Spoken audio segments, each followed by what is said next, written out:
What's up, guys? Welcome back to the channel. Today we're going to be looking at diversity. This is probably going to be a bit of an ongoing series, if we're being completely honest. Today I want to talk about representation for the LGBT community in media, because I think there are some that are easier to portray, like some sexualities that are easier to portray. Obviously, the norm being heterosexual, but then also gay and lesbian, the two homosexual, depending on gender, the two homosexual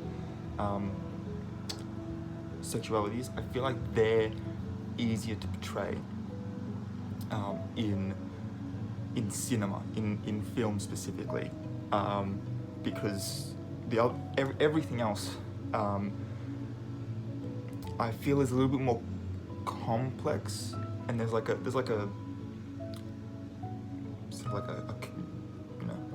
slight incline on the level of complexity that each sexuality has to it, and the more, the higher up this slope you go, the more necessary it is to be a television thing as far as representation goes. I was honestly considering, I honestly thought that old man was going to be mowing his lawn for the entire video, but he stopped. Sweet. But yeah, no, so let me get into this. Okay, so the simpler ones is character A is gender 1, and then character 2 is either character B is either gender 1 or gender 2, and that's if we're breaking it down to a binary thing. And I know gender's not a binary thing, but if we break it down to a binary thing, as far as just looking at it, because gender becomes a whole other level, and that needs to be on television. So that's part of the complexities. All right, we're assuming here for film that unless the character is specifically stated as being trans, we're just going in here with the assumption, and I know we shouldn't assume people's genders, but we're going in here with the assumption that they are cisgendered. Okay, and therefore there are A and B being male and female.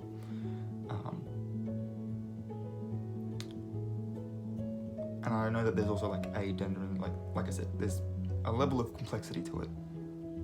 But if we just go in here that it's either a cis-het or a cis-hom, then that's easy to put on film in a 2-hour movie. If it's a trans demi, however, that's a little bit more complicated to put onto into a 2-hour film.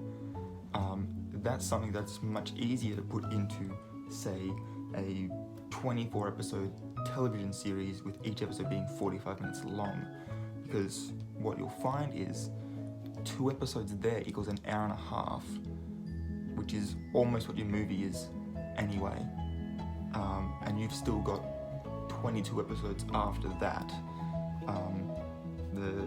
If I'm correct in my estimate, let's see, 4 episodes is 3 hours, times that by 6 is 18 hours of screen time. 18 hours compared to a 2-hour movie is 9 times more screen time to explore that character's sexuality and their gender identity. And so television's definitely the easier place to do something like a trans demi person, and give them that. And I know that people are screaming we want more representation in cinema, but what it comes down to, and this is coming from someone who knows what it's like to be in a film set, and has made, I myself am a filmmaker.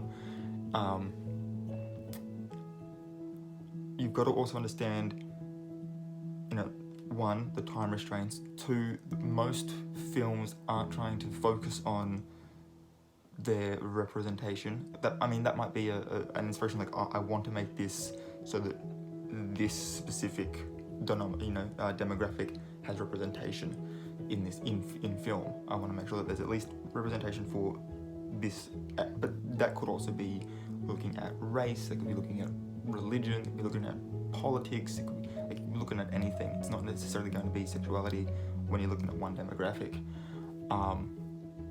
But if you do choose sexuality, then there's that whole lovely big pool of ideas that you can delve into, and all these identities that you can pick. The likelihood of the one that you want represented being picked is low, because of the vast number. And so,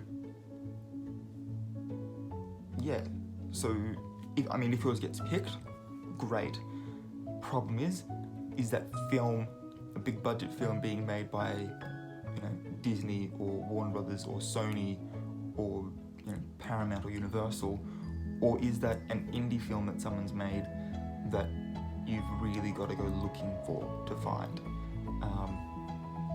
It might be just as good, if not better, than something one of the big companies made, but it's not going to be as widely known because it may not get a worldwide cinema release. It might only get, a screening once or twice in a local cinema, or it may only be shown at film festivals. And if you're not going to those festivals, then you're not seeing that film. And that's basically welcome to the world of film. And the reason I'm making this video is because sort of at the lower end of the more complex ones is bisexuality, and even that is hard to find in film because, as I said before, it's a lot easier to just go man and woman, or man and man, or woman and woman, and just have that be, you know what I mean? As opposed to trying to accurately display, beginning a film, this man is with this woman or this man, and by the end of the film, they're with someone of the opposite, and being like, oh yeah, no, so this is us demonstrating their bisexuality, because oftentimes it ends up starting as a hetero relationship, and you end with the homosexual relationship, and then it's generally just sort of portrayed as this hetero relationship at the beginning was just to mask the fact that they were gay, and we immediately come back to it just being the simpler answer of they're gay, as opposed to no, he genuinely loved and was attracted to her just as much as he loves and is attracted to him. So yeah, like even that, and we're only looking there, like I said, and I might be getting some hate because of making things more complicated than other things. Each sexuality is just as valid as the other. I'm talking specifically about the portrayal on screen, because when you're looking at sexuality, it's you can literally just boil it into sexual attraction, whereas something like a demisexual needs to have that that familiarity, that relationship before they get the sexual attraction. And like I said, just as valid as any of the other ones, but that exploring that in film can also come across as, oh no, he just didn't realize he loved her, or she didn't realize she loved her until the end. You know what I mean? Like that can then just, because all films have a B-line love story in them, and so it could be that it's just sort of like, maybe they might find each other annoying, whatever. It gets to like the end of the film, suddenly she realizes, oh, I do love them, and then they finally share that kiss and start their relationship at the end of the film. It can just come across as them discovering their love for each other, but depending on gender, it can then just be boiled back to it being a hetero or a homo relationship.